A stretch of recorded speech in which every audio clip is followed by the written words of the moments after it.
오는 14일부터 뉴욕주의 식당과 바의 영업 조기 마감 시간이 11시로 연장됩니다. 조 바이든 대통령이 화이자 모더나와 코로나19 백신 2억 회분을 추가로 계약하면서 총 6억 회분을 확보했습니다. 트럼프 전 대통령의 탄핵 심리가 4일째 진행되고 있는 가운데 오늘로 변론 주도권이 소추위원단에서 트럼프 측 변호인단으로 전환됐습니다.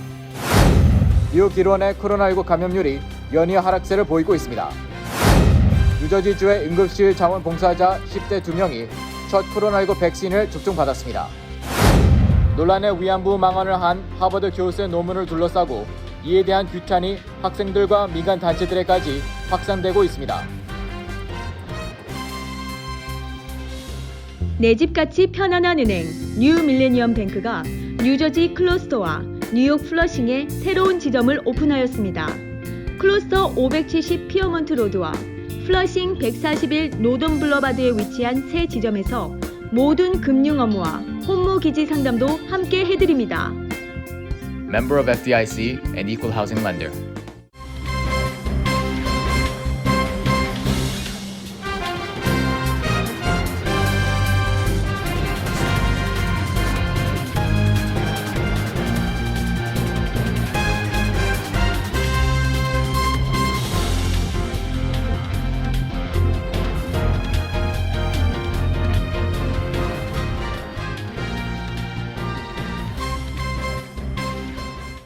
여러분 안녕하십니까? KBTV 뉴스 9 이창훈입니다. 오늘부터 뉴욕주 전역의 식당과 바의 실내 영업이 25% 수용력, 그리고 10시 이후 폐쇄 명령 아래 재개됐죠. 그런데 오늘 앤드루 코모 뉴욕 주지사가 발렌타인스데이인 오늘 14일부터 이 조기 영업 마감 시간을 오후 11시로 연장하겠다고 밝혔습니다. 뉴욕주의 코로나19 양승률과 입원율이 지속적인 감소세에 들어서 내려진 큰 결정입니다. 기존의 10시 마감 조치는 늦은 저녁을 즐기는 사람들에게는 굉장히 애매한 시간이었는데요. 이로 인해 요식업계 부활에 기대가 한층 강화됐습니다. 그러나 다시 또 셧다운되는 일은 없도록 방역 지침을 지키는 것이 필요할 것 같습니다. 이어서 다음 소식입니다. 조 바이든 대통령이 제약업체 화이자 모더나와 코로나19 백신 2억 회분을 추가로 계약했다고 밝혔습니다. 이에 따라 지금까지 확보한 백신이 총 6억 회분으로 이는 3억 명이 접종 가능한 물량입니다. 바이든 대통령이 모더나와 백신 추가 1억 회분, 화이자와 백신 추가 1억 회분, 최종 계약에 서명했다고 밝히고 우리가 예상했던 것보다 빠른 7월 말까지 추가 2억 회분 백신 배포 날짜를 앞당길 수 있게 됐다고 밝혔습니다. 이는 7월 말까지 미국인 3억 명에게 충분히 백신을 공급할 수 있다는 의미라고 밝혔습니다. 미국은 지난해 말 코로나19 백신 4억 회분을 확보한 데 이어 화이자와 모더나 백신 2억 회분이 더해져 총 6억 회분을 확보한 것입니다. 질병통제예방센터 CDC에 따르면 미국 내 코로나19 백신 배포량은 총 6,828만 5,500여 회분이며 실제 접종은 4,639만 200여 건 이루어졌습니다. 한편 앤토니 파우치 소장은 NBC 방송에 출연해 4월이면 사실상 모든 사람과 어떤 범주에 속하는 사람도 백신을 맞을 수 있는 오픈 시즌이 될 것으로 본다고 전망했습니다. 최근 일주일 기준 하루 평균 접종 건수는 150만여 건입니다. 파우치 소장은 또 새 학기가 시작할 때쯤에는 초등학교 1학년생도 백신을 맞을 수 있을 것이라며 9월까지 어린이용 백신이 허가될 수 있다고 예상했습니다. 백신 제조업체 화이자는 12에서 15세 2,259명을 대상으로 임상시험을 진행 중이며 5에서 11세 아동에 대한 임상시험도 진행할 예정입니다. 존스 홉킨스 대학에 따르면 지난주 하루 평균 신규 환자는 10만 4,304명으로 코로나 확산세가 정점을 찍었던 지난달 둘째 주의 하루 평균 환자 23만 9,800명과 비교해 58% 감소했습니다. 또 하루 평균 사망자도 지난달 중순 3,663명으로 최고치를 기록했으나 지난주 2,779명으로 내려왔습니다. 현재 미국의 코로나19 누적 확진자는 2,738만여 명, 누적 사망자는 47만여 명입니다. 상원의 도널드 트럼프 전 대통령 탄핵 심판에 대한 하원 소추위원단 주도의 심리가 종료됐습니다. 오늘부터 트럼프 측 변호인단의 반격이 시작됐습니다.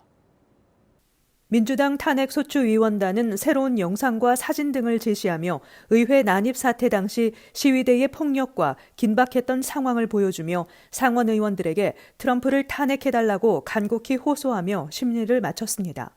오늘부터는 소추위원단과 트럼프 측에게 소추 사유 제기와 변론의 기회가 부여됐습니다. 테드 크루즈, 마이클 리, 린지 그레이엄 의원 등 공화당 일부 상원 의원들은 트럼프 전 대통령 변호인단과 만나 변론 전략을 논의한 것으로 알려졌습니다. 보도에 따르면 이들은 현재 탄핵 심리가 퇴임 후 대통령 상대라는 점에 초점을 두고 의회의 권한을 따질 것으로 보입니다. 또 표현의 자유를 규정한 미 수정헌법 제1조를 끌어와 지난 6일 난입 사태를 선동했다는 비판을 받는 트럼프 전 대통령 언행 등을 방어할 것으로 예상됩니다. 소추위원단을 이끄는 제이미 레스킨 하원 의원은 왜 트럼프는 의회에 대한 공격을 알자마자 지지자들에게 중단하라고 말하지 않았으며 의회에 대한 공격이 시작된 지 적어도 2시간 동안 공격을 멈추기 위해 아무런 조치도 취하지 않았나라고 질타했습니다. 레스킨은 대통령이 정부에 대한 폭력적인 반란을 선동했다면 그것은 중범죄인가 경범죄인가라고 물으며 어떻게 투표할지 정할 때 상식만을 사용해달라고 공화당 상원 의원들에게 간청했습니다. 탄핵 소추위원 테드 리우 하원 의원은 트럼프 전 대통령의 후회하지 않는 태도는 여건만 된다면 그가 미래에도 해를 끼칠 것임을 여지없이 보여준다고 지적했습니다. 상원에서 대통령 탄핵이 이루어지려면 상원의원 3분의 2 이상이 유죄 투표를 해야 합니다. 앞서 상원은 지난 9일 찬성 56표 대 반대 44표로 퇴임한 트럼프 전 대통령 상대 탄핵 심리가 합헌이라고 판단한 바 있습니다. 공화당에서 총 6명의 이탈표가 나온 것입니다. 뉴욕 일원의 코로나19 감염률이 연이어 하락세를 보이고 있습니다. 주 전역 감염률은 3.54%, 7일 평균 감염률은 4.16%로 34일 연속 감소했습니다. 앤드류 쿠오모 뉴욕 주지사에 따르면 주 전역 감염률이 3.54%로 지난 11월 25일 이후 가장 낮았으며 1일 감염률은 8일 5.12%, 9일 4.02%로 연일 낮아지고 있습니다. 34일 연속 감소하고 있는 7일 평균 감염률은 4.16%로 지난 12월 1일 이후 가장 낮은 수치를 기록했습니다. 뉴욕시의 7일 평균 감염률도 4.95%로 5%선 아래로 떨어졌는데 이는 지난 12월 27일 이후 가장 낮은 수치입니다. 병원 입원 환자 수도 줄어들고 있어 주 전역 코로나19 입원 환자는 7,342명으로 지난 12월 26일 이후 가장 적었습니다. 쿠오모 주지사는 오는 24일부터 퀸즈의 유크 대학교와 브루클린의 메리카 에버 대학교에 연방정부와 주정부가 연합으로 운영하는 대규모 백신 접종소를 개설한다고 발표했으며 지역사회에 11개의 임시 백신 접종소를 개설할 방침이라고 밝혔습니다. 퀸즈 베이사이드에 위치한 뉴욕 한인 봉사센터도 백신 접종센터로 개설됩니다. 코로나 바이러스로 흑인 감염이 백인의 3배이며 사망은 백인의 2배, 히스패닉 사망은 백인의 1.5배에 달하는 등 인종 간 격차 문제가 심각하기 때문에 백신 접종 시 인종 문제를 반드시 고려해야 한다고 밝혔습니다. 드블라지오 시장은 퀸즈 지역 주민과 택시 운전사, 식품 배달원을 대상으로 백신을 접종하는 시리필드의 운영이 시작됐음을 발표하고 스테튼 아일랜드 엠파이어 아울렛, 브루클린의 바클리 센터 등 지역 주민 접종에 중점을 두는 대형 접종소를 계속해서 추가 개설할 것이라고 밝혔습니다. 뉴저지주의 병원 응급실에서 근무하는 16, 17세의 자원봉사자들이 10대로서는 처음 화이자 백신을 맞았습니다. CBS2의 보도에 따르면 어제 뉴저지주 유니언 카운티에 있는 엘리자베스 메디컬 센터 응급실에서 자원봉사를 하는 16에서 17세의 고교생들이 뉴저지주에 사는 10대로서는 처음으로 화이자 백신을 맞았습니다. 현재 사용 중인 백신 중 모더나 백신은 18세 이상에게만 접종할 수 있지만 화이자 백신은 16세 이상의 청소년도 맞을 수 있습니다. 10대 청소년들은 코로나19에 걸려도 회복이 빠르기 때문에 백신 접종 순서에서 제일 마지막 그룹에 포함됩니다. 그런데 이들이 이날 백신을 맞을 수 있었던 것은 병원 응급실에서 자원봉사를 하고 있어 필수 근로자로 인정받았기 때문입니다. 이날 제일 먼저 백신을 맞은 17세의 여학생 나탈리 크룩은 처음으로 백신을 맞아 흥분된다며 백신 접종으로 나뿐만 아니라 가족을 보호할 수 있어 기쁘다고 말했습니다. 어린이의 면역 체계는 성인의 면역 체계와 매우 다르기 때문에 파이저와 모더나는 12세 미만의 어린이를 대상으로 새로운 백신 실험을 진행 중입니다. 2차 세계대전 당시 일본군 위안부를 일본 정부와 계약된 자발적인 매춘부라고 주장한 미국 하버드대 교수의 논문에 대해 국내외로 비판이 이어지고 있죠. 지난 4일 하버드대 한인 학생 단체가 논문에 심각한 결함이 있다며 발표한 성명과 청원 운동을 시작으로 학계는 물론 학생들과 민간 단체들에까지 그 영향이 확산되고 있습니다. 해당 논문을 게재하기로 한 국제학술저널 측은 우려를 표명하며 자체 조사 착수에 돌입했습니다. 김은지 기자입니다. 위안부 피해자를 성노예가 아닌 자신들의 금전적 이익을 위해 당시 일본 정부와 계약을 맺은 자발적 매춘부라고 주장한 하버드대 로스쿨 존 마크 램지어 교수의 오는 3월 출간 예정인 논문을 둘러싸고 학계는 물론 정치권과 국내외 한인 동포 사회의 분노를 동시에 사고 있습니다. 카터 에커티 하버드대 한국사 교수는 경험적, 역사적, 도덕적으로 비참한 수준의 결함이 있다고 비난하며 그는 앤드류 고든 역사학 교수와 함께 램지어 교수의 주장을 반박한 저널을 준비하고 있다고 밝혔습니다. 이와 함께 시작한 램지어 교수의 반성과 논문 철회를 촉구하는 청원은 오늘 오후 6시 기준 8,400명이 동참했으며 이 숫자는 빠르게 올라가고 있습니다. 공화당 소속인 영김 연방하원의원은 트위터를 통해 램지어 교수의 주장은 진실이 아니고 사실을 오도할 뿐 아니라 역겹다고 말했습니다. 김 의원은 자신이 몇 년 동안 위안부 피해자 문제를 다뤄왔다며 램지어 교수의 주장은 피해자에게 공격적이라고 밝히면서 인신매매와 노예화를 당한 피해자를 지지하고 그들에게는 고통을 줘서는 안 된다며 램지어 교수에게 사과를 촉구한다고 밝혔습니다.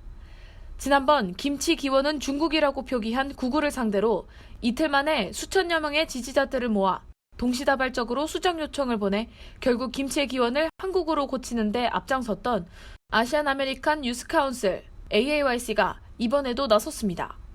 AAYC는 또 한 번의 긴급 온라인 이사회를 열어 램지어 교수의 논문에 부정확함을 꼬집는 성명을 작성하고 이를 미 주요 언론과 하버드 대학교에 제출하는 등 해당 사건을 널리 알리기 위한 활동을 도모하고 있습니다. 위안부 만행에 대한 왜곡된 관점과 전쟁 범죄를 숨기려는 지원 세력의 부당한 요구를 거절하지 못하고 논문을 발표한 배경을 비판하고 논문을 철회할 것을 요구했습니다. 뉴욕 타임스, CBS, ABC 등 100명에 넘는 언론인들에게 발송 예정이며 하버드 대학교와 교수가 소속된 라스쿨과 학장에게도 발송할 것입니다. 위안부는 전쟁에 강제로 끌려가 일본 군에게 유린당한 어린 소녀 피해자입니다.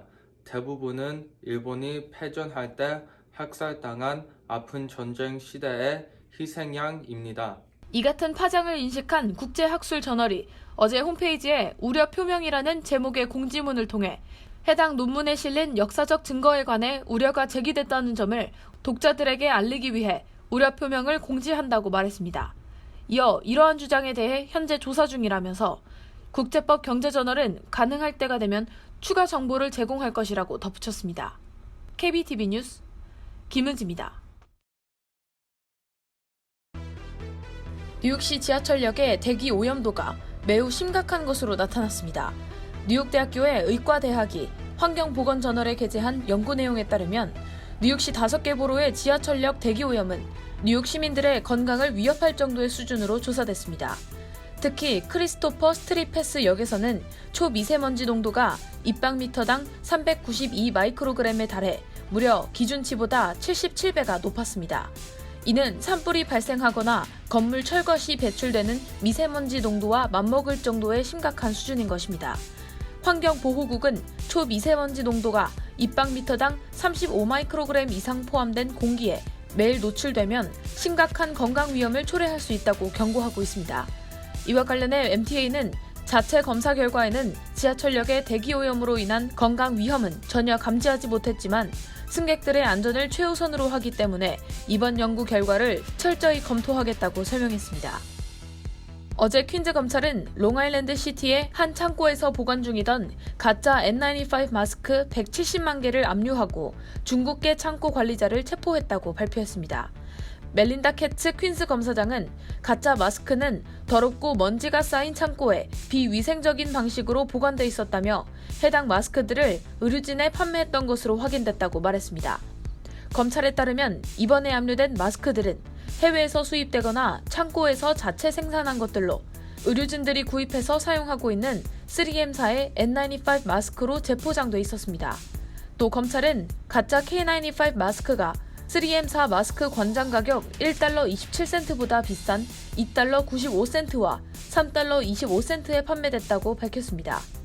검찰에 따르면 실제 한 의료시설이 70만 달러를 지불하고 가짜 마스크를 대량 공급받은 것으로 확인됐습니다. 또 AP통신은 가짜 마스크는 적어도 5개 주의 병원과 의료시설, 정부 직원들을 대상으로 불법 유통 및 보급된 것으로 파악했지만 연방국토안보부는 수사상의 이유로 해당 주와 회사는 공개하지 않았다고 보도했습니다. 뉴욕주가 연방정부로부터 총 233억 달러를 지원받게 됐습니다. 이는 현재 연방하원에서 세부 내용을 검토하고 있는 총 1조 9천억 달러 규모 코로나19 경기 부양안에 포함된 총 3,500달러의 주 로컬 정부 지원금의 일부입니다. 이 중 뉴욕주에 배당된 금액 233억 달러 가운데 127억 달러는 주정부에 직접 전달되고 나머지 106억 달러는 뉴욕주 로컬 정부에 전달됩니다.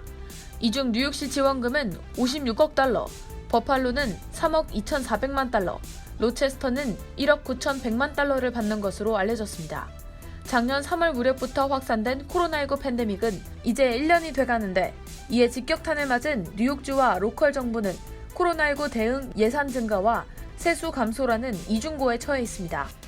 뉴욕주의 경우 4년간 적자 폭이 약 600억 달러에 이를 것으로 보고 있습니다. 뉴욕시의 경우도 비슷한 상황으로 내년 회계연도에 약 50억 달러의 적자가 예상되는 것으로 알려졌습니다. 부양안에서 할당된 주 로컬 정부 지원금은 코로나19 대응과 경제 회복을 위해서만 사용되도록 돼 있습니다. 한국 온라인 쇼핑몰 쿠팡이 미국 증권시장 상장 작업에 본격 착수했습니다. 쿠팡은 오늘 미국 증권거래위원회에 클래스 A 보통주 상장을 위해 S1 양식에 따라 이날 신고서를 제출했다고 밝혔습니다. 당초 쿠팡은 나스닥 상장을 추진하는 것으로 알려졌으나 뉴욕 증권거래소에 상장하게 된 것입니다. 상장될 보통주 수량과 공모 가격 범위는 아직 결정되지 않았고 보통주를 뉴욕 증권거래소의 CNPG 종목 코드로 상장할 계획입니다. 쿠팡은 본건 기업 공개와 관련해 국내에서 증권 신고서가 제출되지 않을 예정으로 국내 투자자들을 대상으로 한 투자 권유 행위는 이뤄지지 않을 예정이라고 말했습니다. 기업 공개 IPO 절차에 따라 쿠팡은 조만간 투자자들을 위한 로드쇼를 진행하고 공모가 윤곽이 정해진 뒤 뉴욕 증권거래소에서 주식 거래를 시작할 것으로 예상됩니다. 이러한 절차에 걸리는 기간을 고려하면 돌발 변수가 없을 경우 쿠팡의 뉴욕 증시 대비는 한 달 뒤인 3월이 유력해 보입니다. 한편 블룸버그 통신이 예상한 쿠팡의 기업 가치 평가액은 300억 달러, 하나로 33조 2천억 원이었습니다. 잠시 후 커뮤니티 브리핑을 전해드립니다.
이어서 환율과 증시 전해드립니다.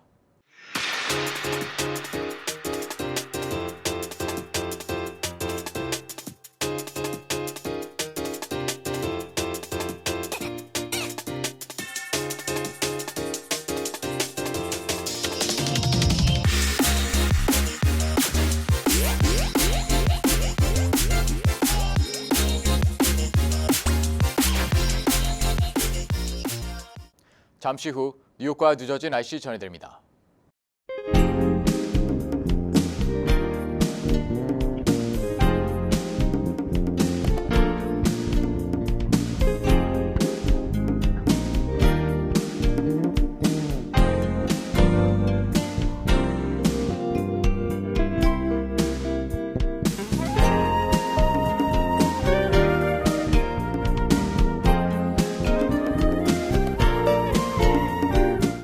KBTV 뉴스 9 마칩니다.